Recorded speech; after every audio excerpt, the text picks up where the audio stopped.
Tech Table. Tech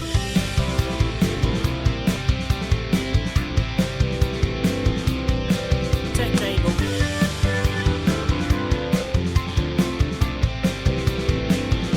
Tech Table. Hello and welcome to the Tech Table, the Technical Staff and Theatre Workers podcast. It's the podcast in which I talk to people who work in the technical side of the industry about how they got in, their experiences, and any advice they can give to anyone getting in. This is Season 5, Episode 2.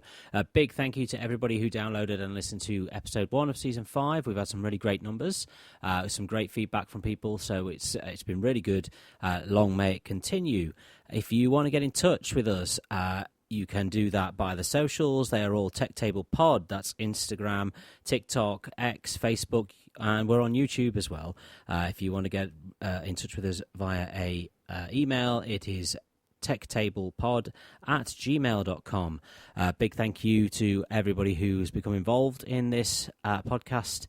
It's been really great so far, and we're looking forward to it continuing. So, without further ado, let's see who is sitting at the tech table with me today.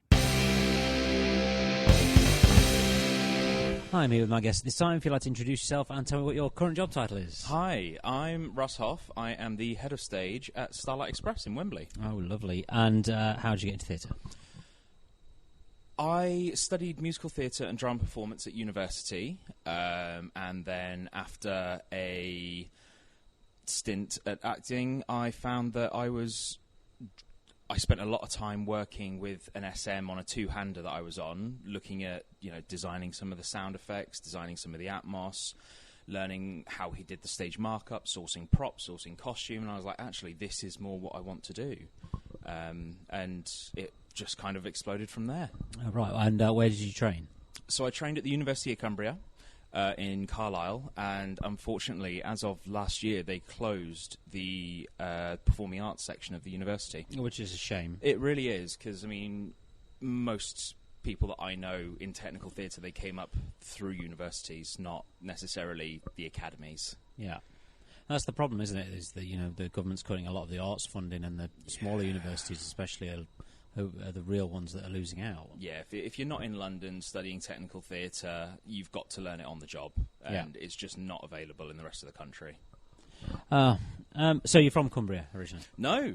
I'm from the New Forest. Oh, right. Way down south. Oh, gosh. It was always, I always said there was a choice between Carlisle or Falmouth. Right. And I was based Bournemouth way. So it was always a case of, if I'm going to go to university, go as far away I'm as going to possible. go away. Yeah. I do not want to be within like an hour or two of being able to come home at the weekend and have my parents do my laundry for me. Yeah. I want to get away. I want to be an adult. I want to figure things out for myself. And Cumbria, what a fantastic place to it's amazing. study. It's beautiful. It's absolutely gorgeous. I love driving up there driving to and from over the holidays. It was just stunning. Yeah, absolutely. So what was your first paid job in theatre, backstage? My first paid job in the technical side of theatre was... I did some sound design and operation for a little... it was almost like an awards ceremony for a local lawyer firm. Oh, right. In East London. And it was tiny, and it was just because I had helped out with as a stage manager slash sound designer slash operator slash company manager slash all of the above. And I just about broke even with that. So I'm not going to say I got experience, but I wouldn't say I got paid. Right. So and it was also a lot for what they expected. So I actually blocked that out. But the first big one that I did was this lawyer firm, and it was because of working with the lighting designer on that show that I ended up in my first West End job, which was stage crew at Company at the Gielgud. Oh, excellent. So so you've done a bit of lighting, bit of sound, bit of stage management and what have you. So what leaned you towards the stage management side, or is that just something that you're doing now? Do you know what? It's not even stage management. That's how I started off. Because so I've got a very close friend who is now a DSM, and she was ASMing on UK tours, and I kind of had a chat with her, figuring out how to get into theatre. And going through the ASM routes on, small tours, that's normally the easiest, the most accessible way to do it. Yes. And it was just because of that I had the opportunity that I had to learn more about what other departments, what other requirements there are from other types of technicians. Yeah. And I've always been fascinated with woodworking and carpentry, and I love, just getting my hands dirty, lugging and lumping. So moving to the crew side of things was just a natural progression of where my heart lay on what I actually enjoy doing. Right. I don't know if you have you had any aspirations to get back on the stage? Do you know what? Every now and again, you see these West End does, or these cabaret nights of gender swapping roles, like what I'd sing if I could. I've always wondered what the interest would be for technicians that always wanted to and always could, and what it would be like to be back on stage to do that. I'd never like to do a full contract, 8 shows a week, but just a one-off every now and again. Love singing, absolutely love it. But no, my heart is very much in, making sure that the set is pristine, making sure that everything works as it's meant to. Yeah. Excellent. Have you ever come across any issues, any people holding you back, you feel, naming no names, anybody in the industry? Have you ever seen it, people holding people back and not being very forthcoming with things? Yeah, I think it happens in this industry quite a lot, and it's very difficult when you see it happening, and it's even worse when you are subject to it. A recent job that I had, I was deputy, and it was incredibly taxing towards the end of my time there, where I found myself doing a lot, and I found that every opportunity that I was like, okay, I'm going to do this, do you mind giving me a hand? I'd get not even shot down, just ignored, or I'll come along. Yeah. 45 minutes later, I've already done a majority of the job, and the HOD's turned up, and I've said, well, what's the point? I've done everything now. You can either tidy up or go away. Yeah. And I remember there was this one particular instance where I said, right, well, this piece isn't going to go into that room. The only way that we can do it is to chop it down. Do you want me to show you how this works with what we've got? Yeah. And he turned around and went, no, because then that means that people will expect me to do stuff. Oh. At which point I said, right, this job, you can either do it tonight, I'm going home, I've already been here 15 minutes past when I'm meant to leave. Either it gets done tomorrow or you can do it tonight. And I found it in the same position as where I left it the next morning. Which, it's disappointing. And when I left that job, I had people come up to me saying, so who's going to be the head of stage? I was like, well, this person who's staying, I'm leaving. Yeah. Oh, but with all we thought you were the head of stage. Yeah. I was like, okay, well, this is. And was the person that was the head of stage, had they been there a long time? They had started off in the deputy position a couple of years beforehand. The head of stage had left, and they got promoted from within. Because a lot of times people get set in their ways. They know, as with a lot of industries and a lot of jobs, I find that people will do just the amount they need to do. Sometimes to be perceived as good at their job. Yes, to get through, and then let everybody else do the rest. Absolutely. And it can happen. It happens quite a lot. It's incredibly disheartening, and that's when you see a high level of turnover. Yeah, it's because it does trickle down. Absolutely, you get people at lower levels frustrated at those above, and they want to move on to places where they're going to feel valued. Absolutely, and they also want,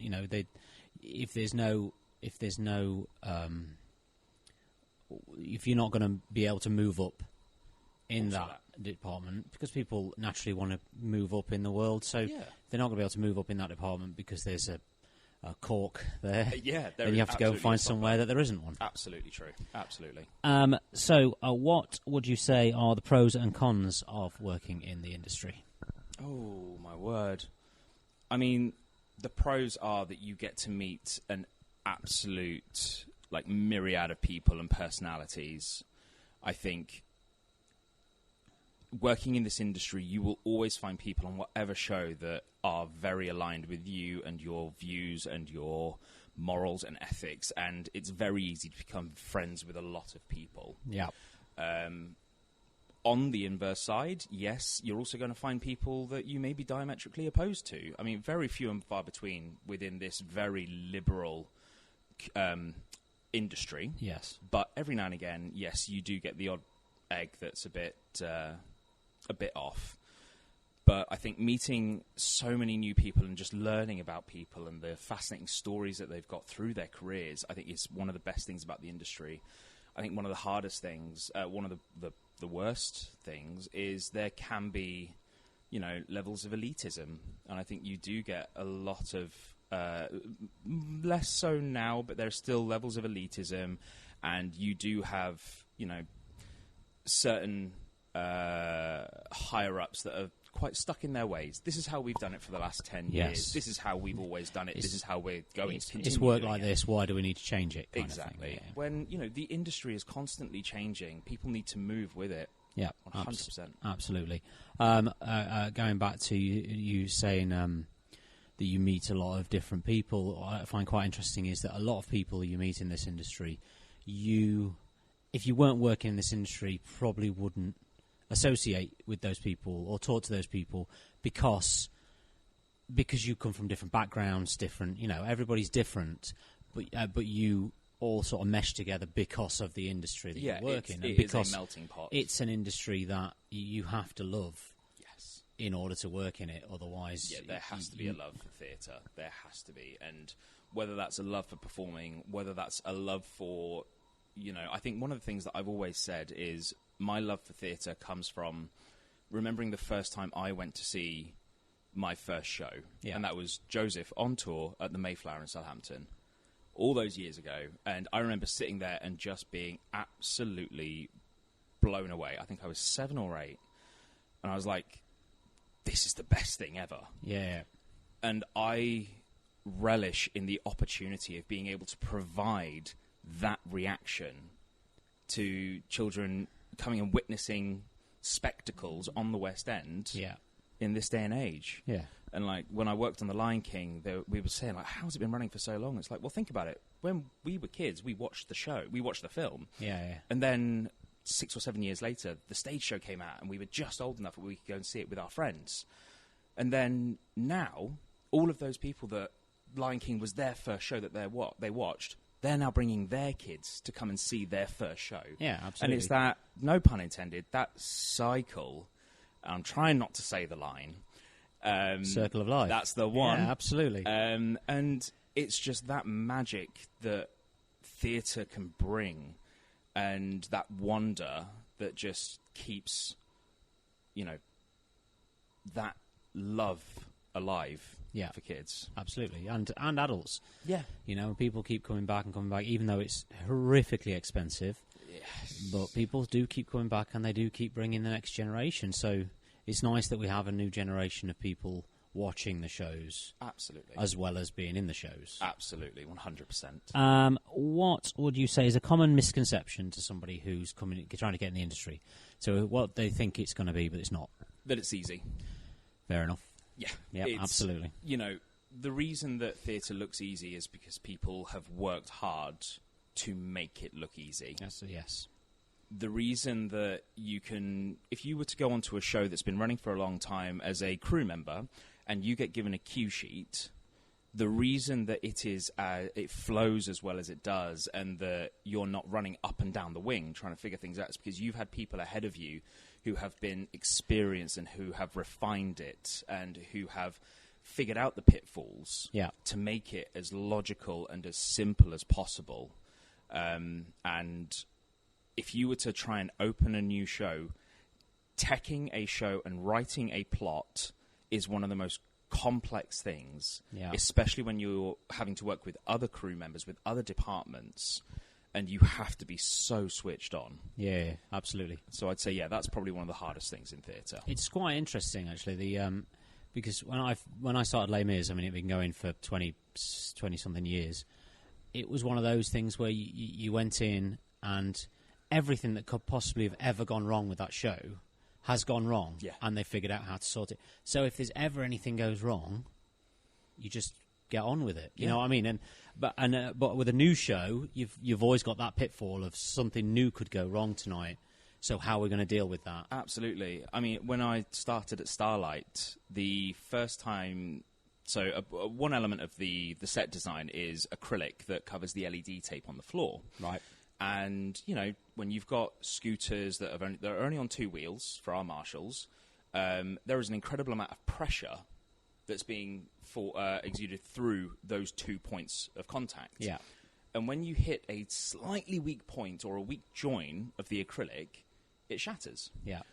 So one of my jobs is during a show, if we have to stop because of broken acrylic, we have to fix it. The first time that I had to do this during show conditions, it took me about 17 minutes. Yeah.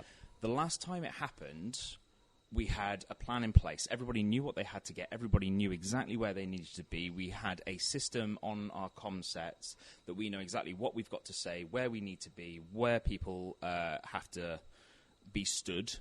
And we managed to get it down to, sub 10 minutes. Yeah. Which is quite simply astounding. To go from 17 minutes to 9:42, I think it was mind-blowing to me. Absolutely mind-blowing. But again, we've done it so many times. Yeah. It has been perfected, it's great to watch that kind of thing. Like when you have, if you have a new cast start and you've got quick changes in the wings, and you watch the quick changes for the first time, and they're taking 3 or 4 minutes, and then within a couple of weeks, they're down to 25, 30 seconds. Yeah. And everybody's got plenty of time waiting before they've got to go back on stage. And it's amazing to watch just the reps, because you just keep doing it over and over again. Absolutely. How quickly people, because they know where they need to be, what they need to do. And it's really cool. What advice could you give to anybody who's trying to get into the industry? Be patient. Be patient. If you are trying to break into the industry, just because you get a no does not mean that you were not suitable for the job. Yep. It may simply have been that there is, they've got a dep that already knows 3 plots, and they're looking for a full-time position now. It could be that, you're actually better suited for the next job that comes up. Everything happens for a reason, and you should never feel disheartened, because if you got seen for a job and if you had an interview, you are in a very, very strong position. Yeah. Just because you weren't successful on this occasion does not mean that you should call it a day. A no doesn't mean never. No, absolutely not. Absolutely not. And if you ever are faced with a no, you can always ask for feedback. Yeah, absolutely. You can always ask if, there are, dep positions coming up.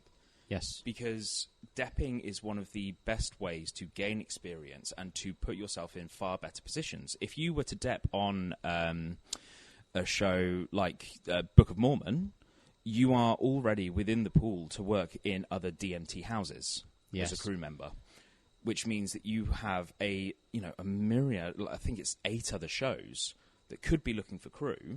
And also because the Book of Mormon's produced by Sonia Friedman, you've also got then several other Sonia Friedman shows. Absolutely. That you can work, because we have people that leave here and go up to Harry Potter. Yep. Go to Mean Girls and what have you. So yeah, the West End is incredibly small, and most all heads of departments know each other in one capacity or another. Yep. There are always conversations. I remember I had a conversation with one of my crew members saying, "Look, you're ready to leave," and I reached out to a couple, and one of them said, "Yeah, we've got crew position coming up. Go through the official channels, but we'll make sure that they get seen."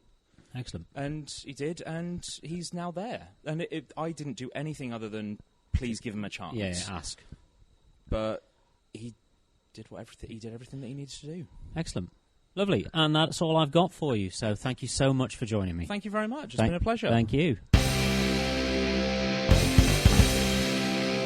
Hey, big thank you to Russ. Really enjoyed talking to Russ there. very interesting to hear somebody who's from a performance background and has decided to take a shot on himself in backstage, and it seems to be working well for him. So thank you to Russ. If you want to get in touch with us, all the socials are Tech Table Pod. That's Instagram, TikTok, X, Facebook, YouTube. We're on as well. Give us a listen. And if you want to get in touch with us via email, it's techtablepod@gmail.com. So that's it. Thank you very much once again for the downloads. Thank you to my executive producers, Mig and G, for their continued help and support on this one. And thank you to Stage Electrics, who had delivered this fantastic mic, which makes me sound awesome. So thank you so much. Tell your friends, tell your family, tell everyone who you know who's interested in theatre, and anyone who's not interested in theatre, because it might make them interested in theatre. And that's it. That's the end of episode 2. So thank you so much for listening. Keep those downloads coming. Give us a like, give us a 5-star review, and send us some feedback if you want. And until then, I shall see you all next week.